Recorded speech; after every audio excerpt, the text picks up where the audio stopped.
அண்மை காலமாக காட்டு யானைகளின் தாக்குதலுக்கு இலக்காகி உயிரிழப்புகள் மாத்திரமின்றி மக்கள் உடைமைகள் சேதமாக்கப்பட்ட சம்பவங்கள் பல பதிவாகியுள்ளன.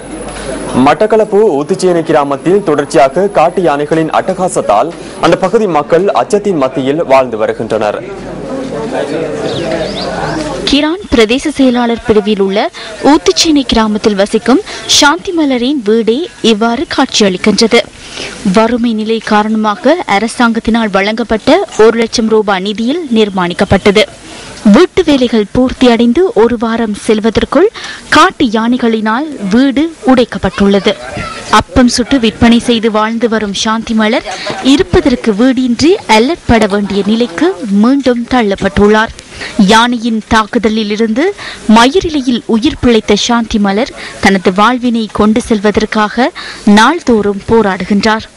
1 லட்சம் ரூபாய் தந்தவங்க விதவியலுக்கு கட்டி இருந்தது. கட்டி பிறகு நம்ம 6 நாள் கொடி இருந்தேன். அப்பஞ்சூரன் யானை வந்தது. யானை வந்து உடைச்சது. அதுக்கு பிறகு எனக்கு இருக்க இடம் இல்லை. நான் பக்கத்து வீட்டில் போய் படுக்கிறது பயங்கரம். இதில் படுக்கிறாது. வீட்டை வந்து பாருங்க. ஆராய்ச்சி வந்து அதை பார்த்து கட்டி தந்தா இதில் ஜீவிக்கலாம். நான் இப்போ வெளியே தான் கிடக்குறேன். இப்பயே பாருங்க, நான் வெயில கிடக்குறேன். இருக்க இடம் இல்லை. இப்போ வெயில சாப்பிட்டேன்னா இவ்வாறு நாள்தோறும் அச்சத்துடன் வாழ்ந்து வரும் இந்த பகுதி மக்களுக்கு இதுவரை எதுவித முடிவும் கிடைக்கவில்லை என்பது கவலைக்குரிய விடயமாகும். மின்சார வேலி அமைத்து தருமாறு சம்பந்தப்பட்ட அதிகாரிகளிடம் மக்கள் கோரிக்கை விடுக்கின்றனர்.